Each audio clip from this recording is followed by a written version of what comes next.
அப்புறம் மக்களே, போன 21 தேர்தல்லாம் பாத்தீங்கன்னா, நீங்க இப்ப கூட போய் பாருங்களேன், இதுல எல்லாம் இருக்கும், நெட்ல எல்லாம் இருக்கும். 2021 தேர்தல் வந்து இந்நேரம் அறிவிச்சிருக்கணும். போன 21 அறிவிச்சிட்டாங்க இந்த தேதியில எல்லாம். இப்ப இன்னைக்கு நம்ம இருக்கிறது என்னன்னா 7வது 8வது தேதியில இருக்கோம். இன்னைக்கு எல்லாம் அறிவிச்சிட்டாங்க. 12ஆம் தேதி 2021 12/3/2021 வந்து வேட்புமனு தாக்கல். 12ஆம் தேதியில எல்லாம் போன தேர்தல் அப்ப எல்லாம் வேட்புமனு தாக்கல் ஆயிடுச்சு. அதுக்கப்புறம் அந்த கடைசி வேட்புமனு பரிசீலனை முடியும்னு சொல்லுவாங்கல்ல, நீங்க திரும்ப பெறது வைக்கிறது, கடைசி லிஸ்ட்னு ஒண்ணு அறிவிப்பாங்கல்ல, அது வந்து 19ஆம் தேதியே முடிஞ்சிருச்சு. வாக்குப்பதிவு வந்து 6ஆம் தேதி நடந்திருக்கு. ஏப்ரல் 6/4/2021 அன்று வாக்குப்பதிவு.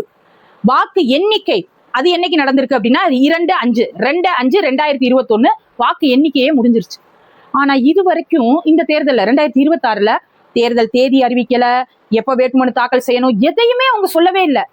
ஏன் அப்படின்னா, ஏன்னா நான் இப்ப தேதியோட சொன்னேன், 2021ல என்னென்ன நடந்துச்சு அப்படின்னு தேதியோட சொன்னேன்.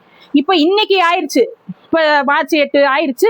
இன்ன வரைக்கும் நீங்க தேர்தல் தேதியை கூட, இன்னைக்கு தான் தேர்தல் நடக்க போகுது, ஏப்ரல் 15ஆம் தேதி நடக்க போகுது, 18ஆம் தேதிக்கு ஏதோ ஒரு தேதி சொல்லிடுவாங்கல்ல, இந்நேரம் தான் சொல்லியிருக்கணும். ஒண்ணுமே தேர்தல் தேதி அறிவிக்கல, வேட்புமனு என்னைக்கு பண்ணணும்னு பண்ணல, ஒண்ணுமே சொல்லாம இருக்காங்க அப்படின்னா அது உண்மையா இருக்குமோ அப்படின்னு எனக்கு தோணுது.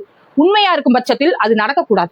விவாகரத்து நடக்குது பார்த்தீங்களா, அந்த ட்ரையல் சொல்லுவாங்கல்ல, அந்த வந்து பேசுறது, அந்த வழக்கு வந்து நடக்க போறது வந்து ஏப்ரல் 20ஆம் தேதி ஃபர்ஸ்ட் வரணும் அப்படின்னு சொல்லிட்டு என்னமோ சம்மன் அனுப்பியிருக்காங்க போல. 2 பேரும் வந்து இது பண்ணணும், வழக்குக்கு வரணும்னு சொல்லியிருப்பாங்க போல. அந்த ஏப்ரல் 20ஆம் தேதிக்கு கணக்கு பண்ணி தான் இவங்க இது பண்றாங்க. அந்த இதுக்கு முன்னாடி, அதாவது அந்த ஏப்ரல் 20 வந்து ஹியரிங் போகுது பார்த்தீங்களா, அதுக்கு முன்னாடி ஒன்று சங்கீதா மேம பேட்டி கொடுக்க வைக்கணும். இல்லை அப்படின்னா தேர்தல் வாக்குப்பதிவு நடக்க போகுது பார்த்தீங்களா, அதுக்கு ஒரு 2-3 நாளைக்கு முன்னாடி இது பண்ணணும், அவங்க இந்த மேடமை பேட்டி கொடுக்க வைக்கணும்னு ட்ரை பண்ணிக்கிட்டு இருக்காங்க. அது என்ன நடக்குது என்னன்னு தெரியல. நம்ம தலைவர் வந்து இப்போ தஞ்சாவூர் மீட்டிங்ல சொன்னார்ல, இங்கே பாரு, நீயும் நானும் மட்டும்தான், ஒன்று நீ இருக்கணும் இல்லை நான் இருக்கணும் அப்படின்னு சொல்லிட்டு ஏடிஎம்கேயும் டிஎம்கேயும் டீலிங் வச்சிருக்கு அப்படின்னு சொல்லிட்டு.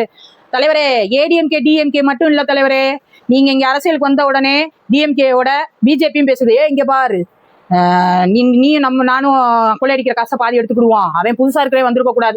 எல்லா கட்சியும், ஏடிஎம்கே பிஜேபி யாரும் இல்ல, எல்லாரும் டிஎம்கேட்ட எல்லாருமா சேர்ந்து அவனை அடிச்சு வெளியே பத்தணும் அப்படின்னு சொல்லி நீங்க சொல்ற மாதிரி ஏடிஎம்கே டிஎம்கே மட்டும் இந்த டீலிங்ல இல்ல, எல்லா கட்சியும் சேர்ந்து உங்களை அழிக்கணும்னு பாக்குது.